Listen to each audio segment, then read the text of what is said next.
Good morning, students.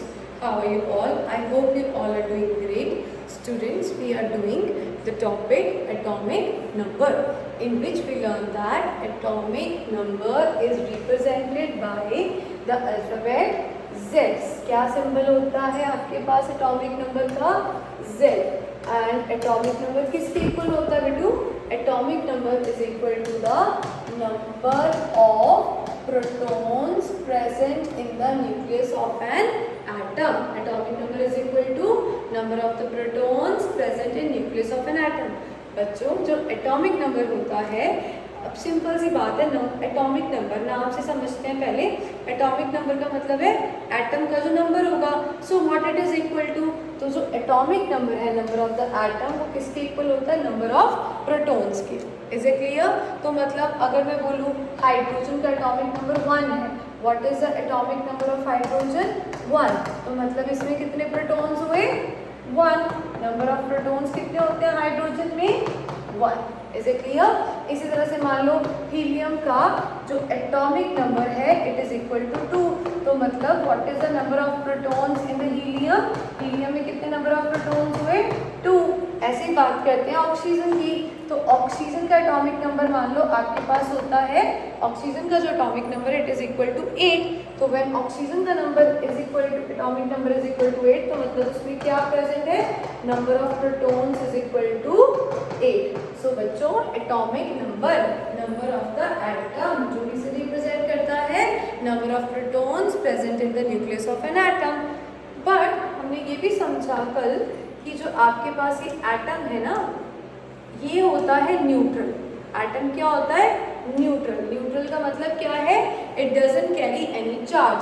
Atom as a whole is neutral. What is the meaning of neutral? No charge, उसके ऊपर कोई charge नहीं होता है। तो जब आपके एटम के ऊपर कोई चार्ज नहीं है, so it means that the number of protons in it is equal to the number of electrons. तो कोई भी जो एटम है, उस एटम में जो नंबर ऑफ इलेक्ट्रॉन्स होते हैं वो भी आपके नंबर ऑफ प्रोटॉन्स के इक्वल होते हैं। इट मीन्स दैट हम अभी बात कर रहे थे कुछ एग्जांपल्स की। Let us recall that examples first. Okay, for example हम बात कर रहे थे हाइड्रोजन की। तो मैंने यहाँ पे लिखा हाइड्रोजन के लिए that Z is equal to 1। Z is equal to 1 means it is equal to the how many protons are present in it? 1. So what is the number of protons for hydrogen? 1. क्योंकि hydrogen के ऊपर कोई भी charge तो नहीं होता है, no charges present on hydrogen. So it means that it is also equal to the number of electrons. तो उसमें number of electrons भी कितने होते हैं? 1. Is it clear? Second example यहाँ पे हम ले सकते हैं हीलियम का, जो हमने पहले भी डिस्कस करा था। हीलियम का एटॉमिक नंबर कितना होता है? 2। ठीक है, सो 2 का मतलब क्या है? Number of protons is equal to 2। अब यहाँ पे हीलियम के ऊपर भी कोई चार्ज थोड़ी ना है, it is a neutral atom. तो हर एटम जो होता है वो न्यूट्रल ही होता है। तो यहाँ पे आपके पास हीलियम का एटॉमिक नंबर कितना हो गया? 2। So number of protons is equal to 2 and because it is neutral, so number of electrons is also equal to 2. Is it clear everyone? जब तक आपको ये ना बताया हो कि एटम जो है वो एक आयन है, मतलब उसके ऊपर कोई चार्ज है या नहीं है, तब तक आपके पास उसमें number of proton is equal to number of electrons. So what you have to remember? You have to remember, जो मैंने आपके साथ नोट्स में भी शेयर किया हुआ है, that atomic number is represented by the Z which is equal to number of protons present in the nucleus of an atom, and because atom is electrically neutral, क्योंकि atom electrically neutral होता है, so it means that आपके पास it is also equal to number of electrons. ठीक है, so remember this, and also today we'll start with a new topic, that is the mass number. आज का हमारा topic क्या होगा? Mass number. So we need to understand mass number. नाम से समझो, मास नंबर मतलब जो आपको मास के बारे में बता रहा है, और हमें ये पता है क्विकली, वेरी क्विकली, फटाफट से हम एक बार रिवाइज करेंगे that what is the subatomic particles present in the nucleus nucleus of an atom. So for example, this is an atom and in the center there is a nucleus and nucleus contain protons and neutrons. So how many subatomic particles? Proton and neutrons 2, और जो electrons होते हैं वो बाहर close shell में revolve कर रहे होते हैं. तो थर्ड आपके पास कौन से आ गए? Electrons. So how many subatomic particles are present in an atom? 3. कौन कौन से? Protons, neutrons and electrons. Is it clear? Now you have to understand and recall the one thing also, that mass of an atom, who contributes toward the mass of an atom, we have learned in the previous videos. Who contributes toward the mass of an atom? तो कौन contribute करता है? protons and neutrons. Among the 3 subatomic particles, 3 subatomic particle में से आपके पास 2 subatomic particles हैं which contribute to the mass of an atom. और वो कौन कौन से हैं? Number of it is equal to the protons and neutrons. So बेटा जो आपके पास मास नंबर है वो किसके इक्वल होता है? यहाँ ध्यान से देखो, mass number is equal to number of the protons and neutrons present in the nucleus of an atom. Is it clear? So what is the mass number equal to? Number of protons and number of neutrons. The sum total इन दोनों को add करना है हमें. ठीक है, जो आपके पास atomic number था वो किसके इक्वल था? Number of protons present in the nucleus of an atom.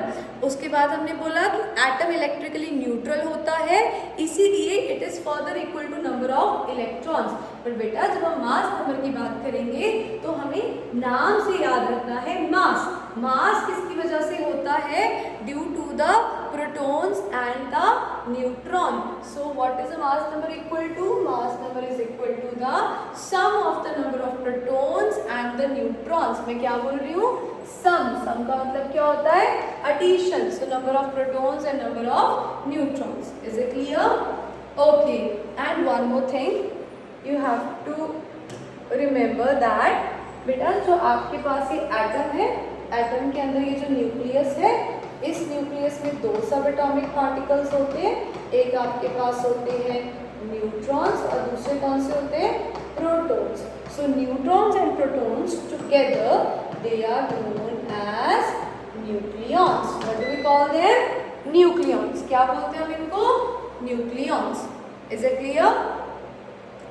So one more thing you have learned in today's video is the protons and neutrons present in the nucleus are called nucleons. तो ये word बहुत use होता है आपके पास in the chemistry, तो आप ये ध्यान रखोगे.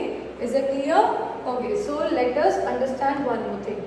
जैसे एटॉमिक नंबर को रिप्रेजेंट किया जाता है as a capital Z, what is which symbol we use for the designation of your atomic number? Atomic number is represented by Z, right? Similarly जो mass number होता है it is represented by the capital A. उसे denote किया जाता है by A.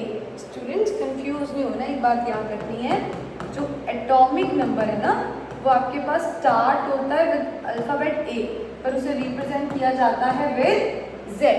Is it clear?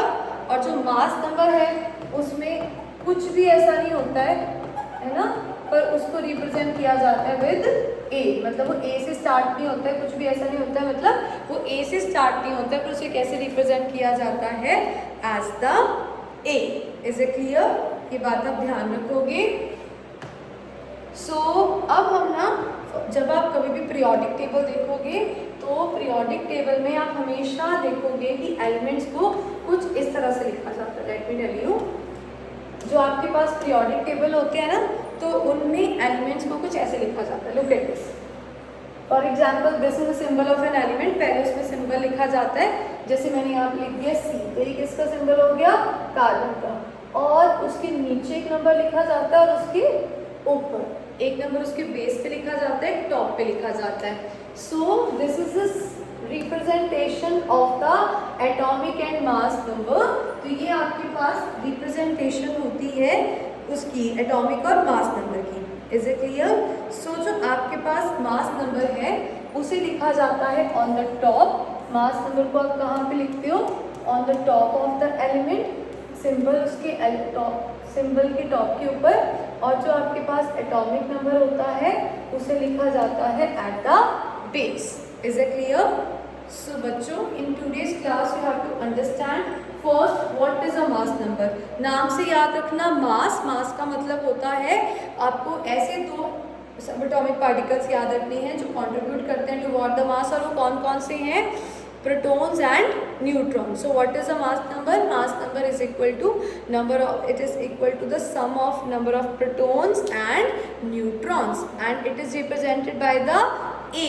कैसे represent किया जाता है उसे? as A. And उसके बाद we have to remember the representation of the atomic number. So how it is atomic number and mass number? So this is a symbol of an element. पहले आप क्या लिखते हो? In standard notation for an atom, जो symbol लिखा जाता है, atomic number and mass number are written like this. तो atomic number को लिखा जाता है at the base, और जो आपके पास मास नंबर है उसे लिखा जाता है एज अ टॉप। ठीक है, तो देखो यहाँ पे कार्बन है, कार्बन के टॉप पे क्या लिखा है? 12। तो 12 आपके पास क्या हो गया? इसका मास नंबर, जिसे आप रिप्रेजेंट करोगे एज ए। और यहाँ पे देखो ये आपके पास 6 बेस पे लिखा है, तो इसे रिप्रेजेंट किया जाता है as Z। Is it clear everyone? So now we can think that we can calculate the number of electron and protons and the neutrons if we have some information about it. For example, these are some pause and ponder question. We will do it tomorrow. Before that, let us talk about this table 8.3. Students, listen to me carefully. There are the 3 elements. First 3 elements यहाँ पे given है, hydrogen, helium and lithium. Hydrogen has atomic number is equal to A. Hydrogen का atomic number कितना होता है? 1. And helium का atomic number कितना होता है? 2. And what is the atomic number of your lithium? 3. So how many protons are present in it? 1. 1 atomic number, 1 protons. 2 atomic number, 2 protons. Lithium में 3 atomic number, तो कितने protons होते हैं? 3. Is it clear? अब बात करते हैं मास नंबर की। So what is a mass number equal to? देखो, मैंने आपको बताया था जब हमने डिस्कवरी ऑफ न्यूट्रॉन के बारे में पढ़ा था, that all elements have neutrons in their atom except hydrogen. जो हाइड्रोजन है उसमें कोई भी न्यूट्रॉन नहीं होता है, so it doesn't have any neutron. So the atomic and the mass number of hydrogen is equal to 1. इसके इक्वल आता है वो 1 के इक्वल आता है। सिमिलरली जो आपके पास हीलियम है, हीलियम की अगर आप बात करते हो बेटा, तो हीलियम में एटॉमिक नंबर कितने होते हैं? प्रोटॉन्स कितने होते हैं? 2. न्यूट्रॉन्स भी कितने होते हैं? 2. And mass number is equal to 4. Lithium की बात करते हैं तो how many neutrons are there? 4. So what is the mass number? 7. Is it clear? So one more thing which you have to remember, that you can remember this thing in a tabulate form also, in which you have to make a table in your notebook: atomic number, mass number. Atomic number is represented by the Z. Mass number is represented by A. Atomic number is equal to number of protons and mass number is equal to number of protons and neutrons. ठीक है? और where it is written in the notation of your element, जब आप element की notation में उसको लिखते हो तो कहाँ पे लिखते हो? एटॉमिक नंबर को बेस पे और मास नंबर को कहाँ पे लिखते हो? At the top. तो ये आपने ध्यान रखना है। And that's it for today. In tomorrow's class we will discuss these questions, ठीक है? And I will bring 2 more questions for you from this topic, atomic and mass number. So these are very important, so we'll try to complete it in tomorrow's video. And now if we know the protons and neutrons in the nucleus of an atom, and we know that the electrons also, how many electrons are present, so next session would be related to the electron distribution in the energy levels. Okay, so before that do not forget to revise atomic and mass number. बेटा अपनी language में उसको बहुत simple तरीके से समझो, atomic number क्या होता है और मास नंबर क्या होता है। Is it clear? and also complete your notes. In tomorrow's class we will discuss some questions related to this. Thank you so much.